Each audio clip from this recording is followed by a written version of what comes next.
నమస్తే. Welcome to Telugu రాజ్యం. నేను మీ సంతోష్.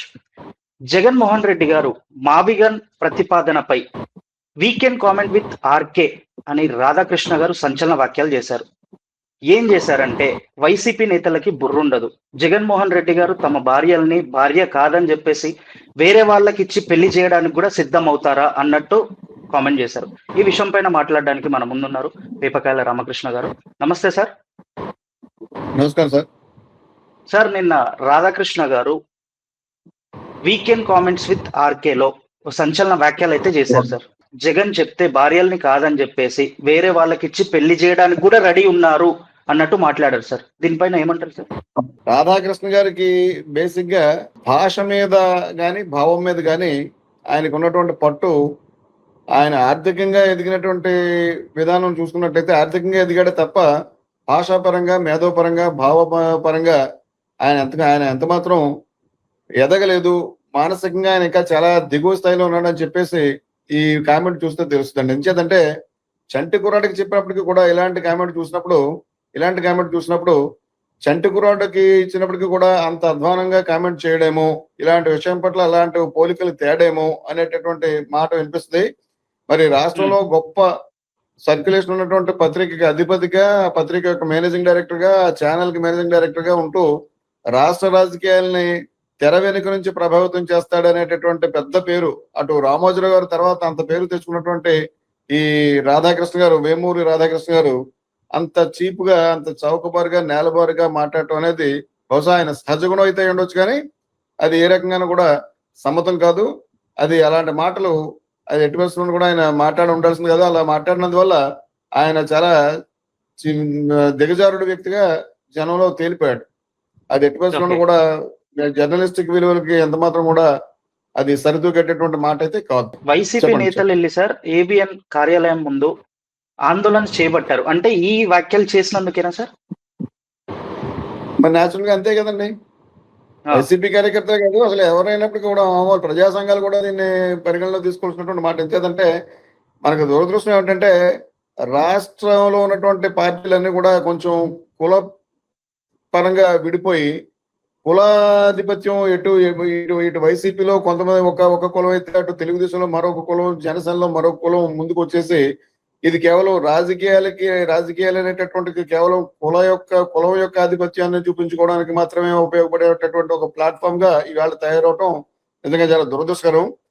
ఇలాంటి రాజకీయ వాతావరణాన్ని యాక్చువల్ గా మొట్టమొదటి నుంచి మరి ముందు నుంచి అలా ఏర్పాటు చేశారు. అలాగా వచ్చినటువంటి దురదృష్టం ఈ 83 నుంచి వచ్చినటువంటి అనేక అపసవ్య ధోరణుల్లో ఇది ఒక పరాకాష్ఠలు కాదు, ఇది ఒక దశ అని అనుకోవాలి. ఈ రాధాకృష్ణ గారికి కనీస సంస్కారం ఉండదనేటటువంటి మాట మనకు ఎలా అనిపిస్తుంది అంటే, మీకు మంగళంపల్లి బాలమురళీకృష్ణ గారు తెలుసు.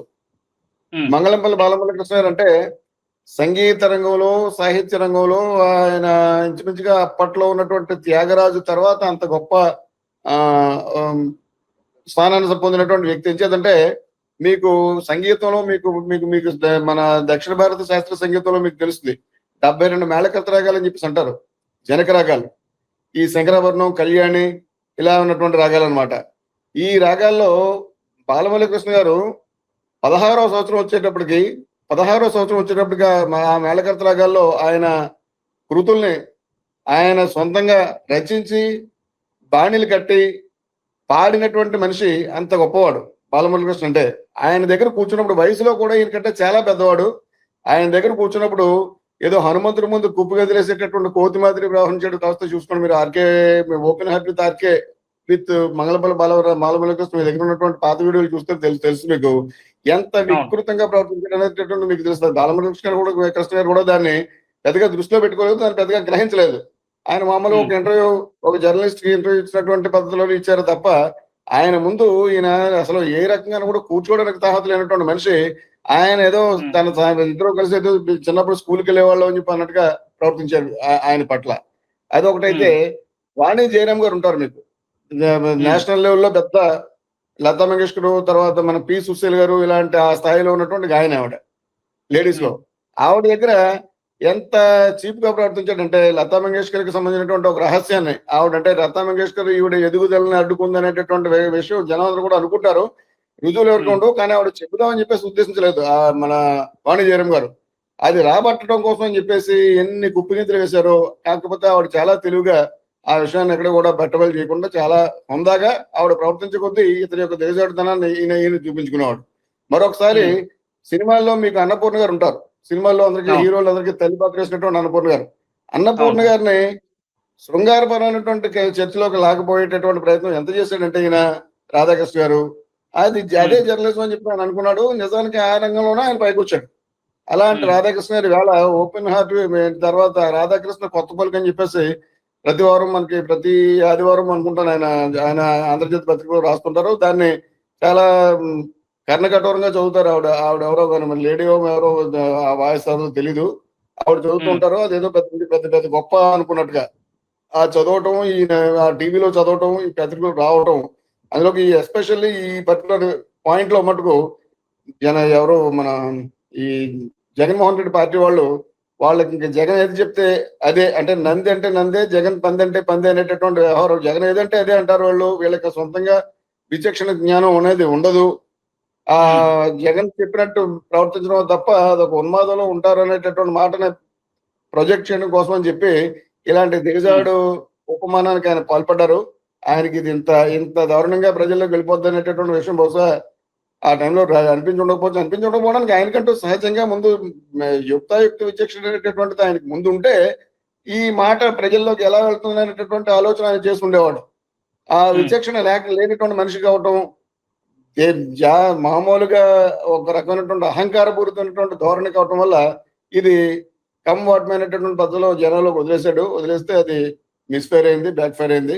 ఆయన ఆ రకంగానే ఇప్పుడు ప్రజలందరి చేత చీర్పించుకునేటువంటి పరిస్థితిలోకి ఆయన వచ్చాడు. మీకు నిజాన్ని చెప్పుకోవాల్సి వస్తే ఈ మావిగన్ అనేటటువంటి మాట ఉంది.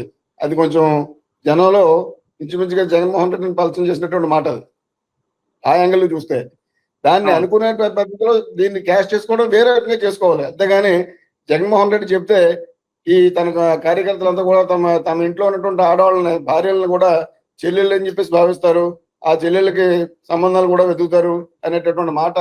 అది అటు స్త్రీ జాతిని విమర్శించడం, ఇటు మామూలుగా సాంఘిక ఈ కట్టుబాట్లనే చాలా తోలనాటం కింద లెక్క. అది మన రాధాకృష్ణ గారు, ఆంధ్రజ్యోతి రాధాకృష్ణ గారు దమ్మున ఛానల్ అని చెప్పేసి పేరు అది పెట్టుకుంటాడు, అంటే ట్యాగ్ లైన్ అది పెట్టుకుంటారు. అది దమ్మున్నటువంటి దమ్ము కాదు. అది బొత్తుగా ఏ రకమైనటువంటి సంస్కారం లేనటువంటి భాష. అది అలాంటి భాష ఎవరు కూడా, ఆయనే కాదు, రాజకీయ నాయకులే కాదు, ఎవరు కూడా వాడదగింది కాదు. ఎట్టుకొస్తున్న కూడా దాన్ని మనం ఎవరు సభ్య సమాజం ఎవరు కూడా హర్షించరు. ఆ రకంగానే దాని పరిణామం ఇవాళ ఆయన పొందుతున్నాడు. మీకు ఇది ఇలా ఇందులో ఏం చూస్తే మీకు ఆ గరికపాటి నరసరావు గారు ఉంటారు చూసారా, ఆయన సహస్రావధాన్. ఆయన యొక్క ధారణాశక్తి, ఆయన యొక్క కల్పిత శక్తి, ఆయన పద్యం రాజు కూర్చేటటువంటి ఆ స్పీడు చూస్తే మామూలుగా ఒక మనిషికి ఇది సాధ్యమైన అనేటటువంటి ఆశ్చర్యం కలుగుతుంది మనకి. కానీ కామన్ సెన్స్ వచ్చేటప్పటికి, వివేచన శక్తి దగ్గరికి వచ్చేసరికి ఆయనకి కూడా ఈయనకిలాగే లూజ్ టంగ్, ఆ మాట దొరికిపోవడం అనేటటువంటిది ఆయన కూడా చేశారు. ఈ మధ్యకాలంలో చూసాం మనకి గుడ్డ గాడిద గుడ్డ అని చెప్పినటువంటి మాట చిన్నపిల్లలు పెట్టేటటువంటి.